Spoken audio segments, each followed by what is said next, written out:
Hi guys, welcome to uncovered by Ankit. ये channel में generally हम crime, horror and mystery related content discuss करते हैं। अगर आपको ऐसे कंटेंट पसंद है तो आप चैनल को सब्सक्राइब कर सकते हैं। सपोज आपका एक पड़ोसी होता है जो कि काफ़ी रिस्पेक्टेड होता है, एक उसकी सुंदर सी फैमिली होती है, उसके पास अच्छी जॉब होती है, सब कुछ बाहर से देख के काफ़ी अच्छा लगता है। फिर अचानक से एक दिन उसके घर पे पुलिस आती है और उसे पुलिस पकड़ के लेके जाती है और आपको पता चलता है कि वहाँ पे आपके ही बगल में एक बहुत ही बड़ा सीरियल किलर रहता है जिसकी तलाश पुलिस बरसों से कर रही है। तो आपका क्या रिएक्शन होगा? कुछ ऐसा ही हुआ था डेनिस रेडर के पड़ोसियों के साथ। Dennis Rader, also known as BTK, bind torture kill.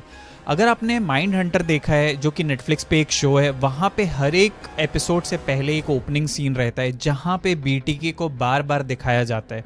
अगर आपने वो सीरीज देखा होगा तो आपको थोड़ा बहुत आइडिया होगा BTK एक्चुअली में कैसा सीरियल किलर था, और शायद से BTK कभी पकड़ा नहीं जाता अगर उसने अपने पैर पे ही कुल्हाड़ी नहीं मारी होती तो। एंड थैंक गॉड वो पकड़ा गया। Just watch till the end to know how he got caught cause of his attention seeking dramatics. Dennis Rader or BTK was born on March 9, 1945. He was basically living a double life. एक तरफ तो वो family man था जहाँ पे उसके पास एक अच्छी नौकरी थी, बीवी थी और 2 बच्चे थे और एक सुंदर सा घर था, और दूसरी तरफ 32 साल की उम्र से लोगों को वो मार रहा था। लगभग 17 सालों तक 1974 से लेके 1991 तक वो लोगों को मारता रहा, और उस टाइम पे BTK से शहर के लोग बहुत ही डरते थे। बट BTK का लास्ट विक्टिम 1991 में था, पर 2005 से पहले वो पकड़ा नहीं जाने वाला था। एक चीज मैं यहाँ पे बताना चाहूंगा कि BTK was a very patient serial killer. Patient के साथ साथ वो काफ़ी स्मार्ट था। 2005 में भी शायद से वो पकड़ा नहीं जाता, बट ही एक्टेड फुलिशली जिसके वजह से वो पकड़ा गया। Currently he is in jail और डेनिस रेडर को 10 कंसेक्यूटिव उम्र कैद की सजा मिली है। बेसिकली 10 लाइफ इम्प्रिजमेंट्स, मतलब कि वो जेल में ही मरेगा। डेनिस रेडर का बचपन काफी नॉर्मल सा था। In fact he had a very decent childhood और कोई ऐसा खास ट्रॉमा भी उसके लाइफ में नहीं था। उसके डैड US मरीन्स में थे, जिसके वजह से वो घर से बहुत बाहर रहते थे क्योंकि उनका पोस्टिंग अलग अलग जगह पे रहता था। डेनिस रेडर ने एक इंटरव्यू में बताया था कि जब उसकी मदर प्रेग्नेंट थी, वो एक बारी एक घोड़े से गिर गई थी जब डेनिस रेडर के साथ वो प्रेग्नेंट थी। इस पे डेनिस रेडर ने बोला था कि शायद उसके वजह से उसके दिमाग में कुछ चोट लगा होगा जिसके वजह से वो थोड़ा डिफरेंट है। और उसने ये भी बताया था कि उससे लगता था कि वो निग्लेक्टेड है क्योंकि उसके पेरेंट्स हमेशा अवेलेबल नहीं रहते थे। उसके दोनों पेरेंट्स काम करते थे और काफ़ी बिजी हुआ करते थे। तो उसने ये भी स्टेट किया है कि ये भी एक रीज़न हो सकता है जिसके वजह से वो ऐसा टर्न आउट हुआ है। जब वो 5 साल का था उसे अंधेरे से बहुत डर लगता था। हर एक बच्चे को अंधेरे से डर लगता है, पर डेनिस वॉज डिफरेंट। उसे अंधेरे से डर लगता था, पर वो इस डर से बहुत ही ज़्यादा एक्साइटेड होता था। उसे ये डर अच्छा लगता था। यहाँ से हम देख सकते हैं Dennis Rader had a inclination towards sadism. जब वो और थोड़ा बड़ा हुआ, उसे विमेन को टॉर्चर करना, बाइंड करना, ये सब के थॉट्स आने लगे, which gave him pleasure and excitement. In fact, एक बारी डेनिस की mother she got stuck into a furniture. बचाने के बजाय he waited and watched her because that was exciting him. When Dennis was 4 years old, they all moved to Wichita, Kansas, where he would do all his deeds. Dennis school में भी काफ़ी ज़्यादा अच्छा नहीं था, उसे पढ़ाई लिखाई में भी ज़्यादा मन नहीं लगता था और उसके नंबर भी कुछ खास नहीं आते थे। इनफैक्ट उसके बहुत सारे दोस्त भी नहीं थे। इवेंचुअली वो एनिमल्स को पकड़ने लगा, उन्हें टॉर्चर करने लगा। कॉलेज में एडमिशन लेने के बाद डेनिस का मन नहीं लगता था। इनफैक्ट कुछ ही दिनों बाद ही dropped out of college. Drop out होने के बाद उससे US एयरफोर्स में नौकरी मिल जाती है, जहाँ पे वो 1966 से लेके 1970 तक सर्व करता है। एयरफोर्स से आने के बाद वो पॉला डीट्स से मिलता है, जिसके साथ उसकी शादी कुछ समय बाद ही हो जाती है। दे टुगेदर हैड 2 किड्स और उनकी बहुत नॉर्मल सी लाइफ होती है, बिल्कुल हमारे नेबर नेक्स्ट डोर जैसे। उसने अपने वाइफ को भनक तक नहीं लगने दी कि सालों से वो बाहर जाके लोगों को मारता था। He was so good at it. He started killing in 1974, but 1979 में he goes back to college to study. पर ironically जो सब्जेक्ट वो पढ़ रहा था, Bachelor of Science in Administration of Justice, like seriously. इसके बाद ही started working in a security alarm company, ADT, जहाँ पे वो लोगों के घर के अंदर जाता था, वहाँ पे सिक्योरिटी सिस्टम इंस्टॉल करता था। बेसिकली लोग बहुत डरे हुए थे कि उनके एरिया में एक सीरियल किलर घूम रहा है, जिसके वजह से वो लोग ये सारा सिक्योरिटी सिस्टम लगा रहे हैं। और उन्हें ये पता ही नहीं था कि जो किलर से बचने के लिए वो सिक्योरिटी सिस्टम लगा रहे वो उनके घर के अंदर ही घुसा हुआ है। डेनिस को पावर बहुत पसंद था। इसके कुछ समय के बाद डेनिस रेडर को एक और नौकरी मिलती है, बट इस बारी कंप्लायंस ऑफिसर की, इन पार्क सिटी एरिया। इस दौरान पार्क सिटी एरिया के लोगों ने कंप्लेन किया था कि डेनिस बहुत ही स्ट्रिक्ट है और बहुत ही ज्यादा माइनर चीजों के लिए लोगों को बहुत हरास करता था। कुछ इंसिडेंट में ऐसा हुआ था कि अगर ग्रास लेवल कुछ लेवल के ऊपर है तो वो लोगों को टिकट देता था। अगर उनका कुत्ता बैकयार्ड में या फ्रंट यार्ड में घूम रहा है या लीश के बाहर है, रोड पर है, तो वो एक बारी एक इंसिडेंट में उसने एक कुत्ते को भी मार दिया था। इस सब के दौरान वो एक चर्च जिसका नाम था क्राइस्ट लूथरन चर्च का भी प्रेसिडेंट बन जाता है। अब ये चर्च को आप याद रखना क्योंकि ये बहुत ही इंपॉर्टेंट लोकेशन प्ले करेगा at the end of the video. So आप अगर अभी तक सारे इंसिडेंट देखोगे तो डेनिस रेडर बहुत ही आम सा आदमी लगता है, बहुत ही ऑर्डिनरी, जो कि हमारे आसपास ही रहता है, जिसका कोई भी बड़ा क्रिमिनल रिकॉर्ड नहीं था। बेसिकली भीड़ में खो जाने वाला इंसान था। आई थिंक इसलिए वो 30 सालों तक पुलिस से बचता रहा और लोगों को मारता रहा। लेटर ऑन उसकी बेटी ने ये भी बताया था कि उसके डैड बहुत ही लविंग डैड थे और बहुत ही नॉर्मल से डैड थे जैसे सबके डैड होते हैं। इनफैक्ट उसने ये भी बताया था कि उसके डैड ने उसके लिए बैकयार्ड में एक ट्री हाउस भी बनाया था।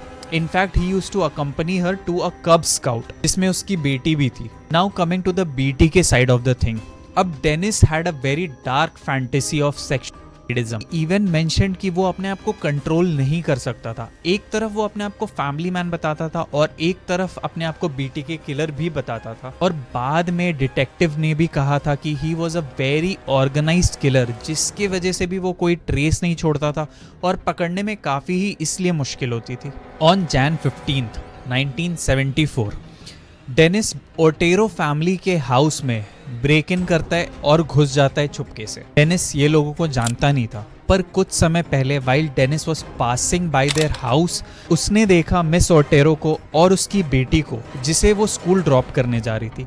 और तभी डेनिस ने इन लोगों को अपना प्रोजेक्ट बनाया। बेसिकली डेनिस जिसको भी मारने वाला होता था या प्रोस्पेक्ट होता था, उससे वो प्रोजेक्ट्स कहता था। टोटल ओटेरो फैमिली में 7 लोग थे। Mister Otero who was 38 years old, Mrs Otero who was 33 years old and they had 5 kids। Dennis इनके घर पे ब्रेक इन करता है तो उसे एक्सपेक्ट होता है कि मिसेस ओटेरो और उसकी छोटी बेटी जो 11 साल की है, जोसेफिन, ये दोनों ही वापस लौटने वाले। पर जब डेनिस उनका घर पे वेट कर रहा होता है तो 4 लोग वापस आते हैं। Mister and Mrs Otero, Josephine और उसका एक छोटा भाई जो कि सिर्फ 9 साल का था, जोसेफ ओटेरो जूनियर।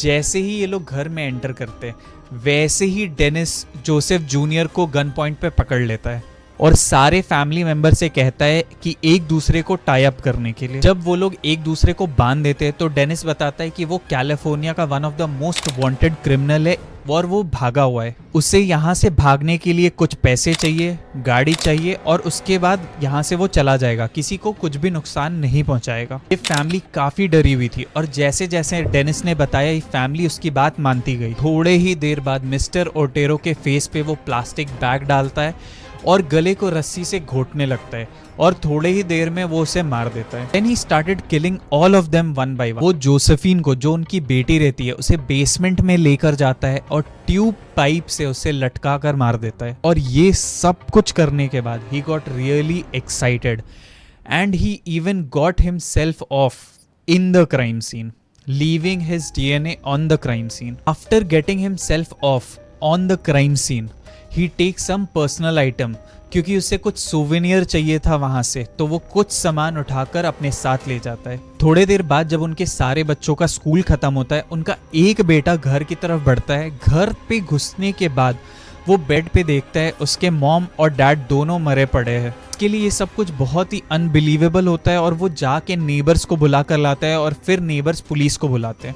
3 महीने बाद वो फिर से एक और इंसान की जान ले लेता है, कैथरीन ब्राइट। उस टाइम पे उसका भाई केविन ब्राइट भी वहां पे प्रेजेंट होता है, विच ही वॉज नॉट एक्सपेक्टिंग कि वो भी उस घर पे प्रेजेंट होगा। फिर वो केविन ब्राइट को स्ट्रैंगुलेट करने लगता है, उसे मारने की कोशिश करता है और उससे लगता है कि उसने उसे मार दिया है, पर वो सिर्फ बेहोश हुआ होता है। थोड़ी देर बाद केविन ब्राइट को होश आती है and he starts to fight back. जब वो फाइट बैक कर रहा होता है, बीटीके अपने पास से एक गन निकालता है और वो गन से केविन ब्राइट के फेस पे 2 बारी गोली मारता है एंड फॉर्चुनेटली केविन ब्राइट कैसे भी वहां से बचकर भाग जाता है इस हाल में। अब केविन ब्राइट के भागने के बाद बीटीके को पता रहता है उसके पास बहुत ज्यादा समय नहीं है, तो वो कैथरीन को स्ट्रैंगुलेट करने की कोशिश करता है। She was struggling and fighting back, but she did not die.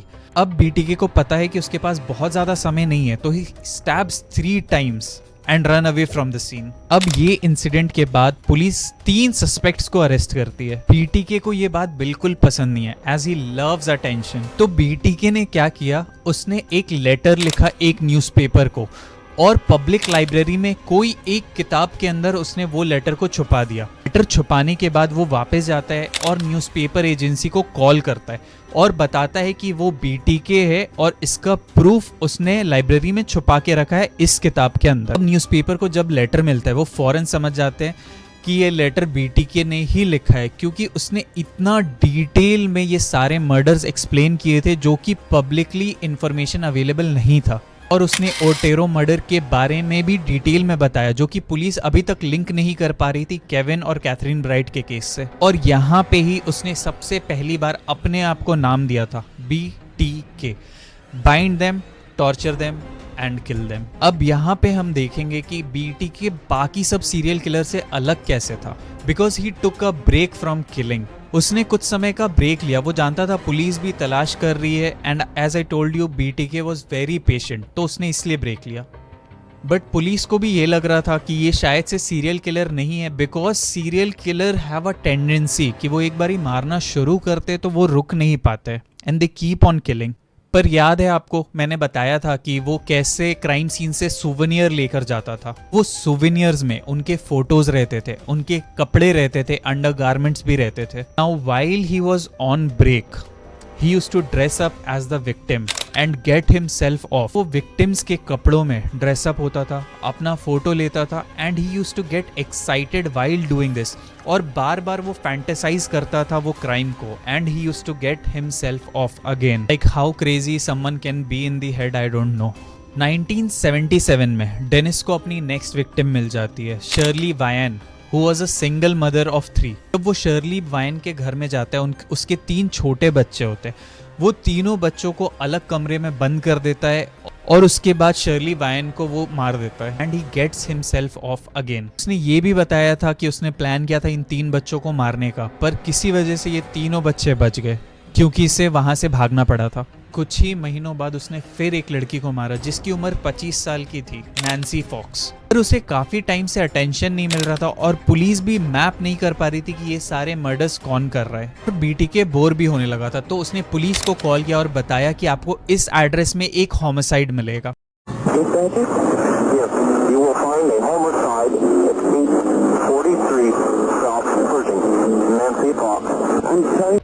1978 में उसने एक न्यूज़पेपर को लिखा कि मुझे और कितने लोगों को मारना पड़ेगा कि मुझे नेशनल मीडिया कवरेज मिले और नेशनल अटेंशन मिले।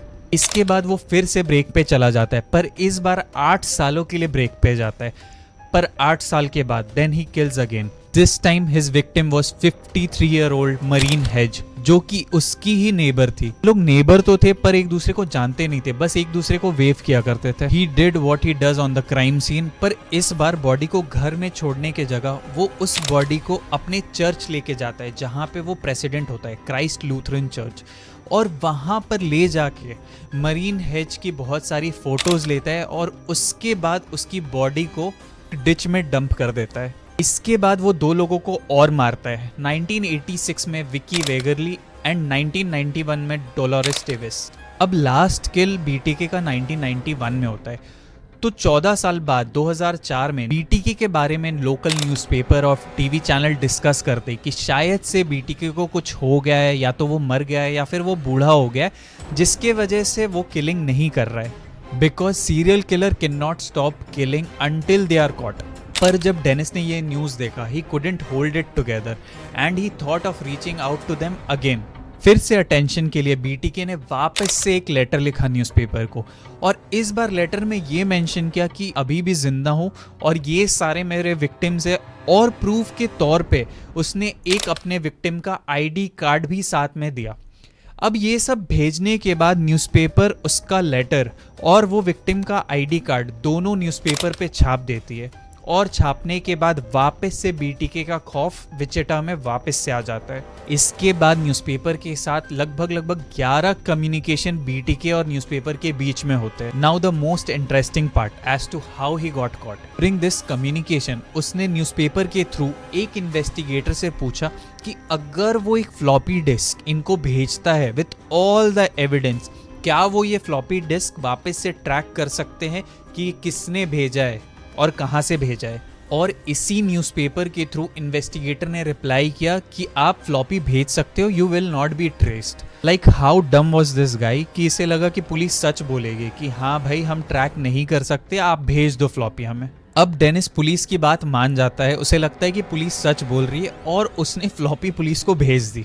पुलिस को फ्लॉपी मिलते ही उन्हें सारा एविडेंस मिल जाता है, और पुलिस बहुत ही ईजिली ट्रैक कर लेती है कि ये फ्लॉपी क्राइस्ट लूथरन चर्च को बिलोंग करता है, and it was last edited by someone called Dennis Rader. इसके बाद भी पुलिस डायरेक्टली डेनिस रेडर को अरेस्ट नहीं करती है, क्योंकि उन्हें और थोड़ा सब्सटैंशियल सबूत चाहिए था।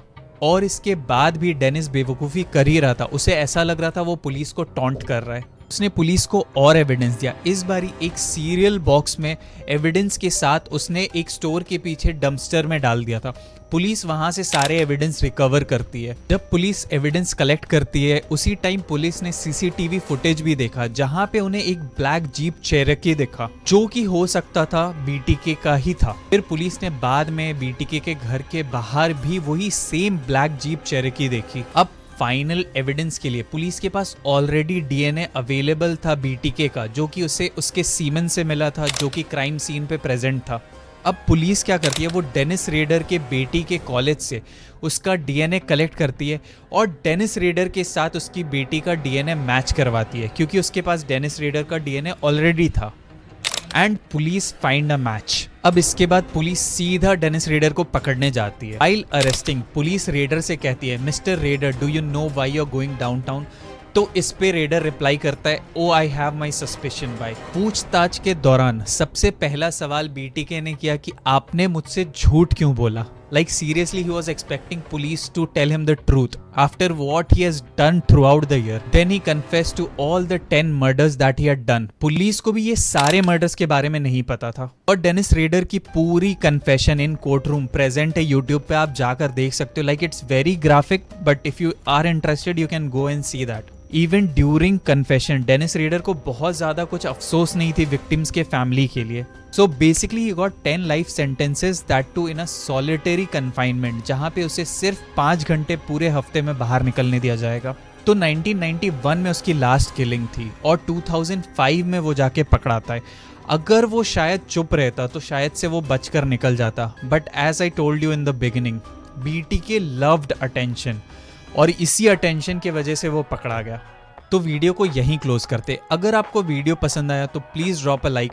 अगर आपको ऐसे ही क्राइम और हॉरर एंड मिस्ट्री कंटेंट पसंद है तो आप चैनल को सब्सक्राइब कर सकते हैं। अगर आपको ऐसे वीडियो और देखने हैं तो आप आई बटन पे या डिस्क्रिप्शन पे लिंक है, आप वहां से जाके देख सकते हैं। Thank you for watching.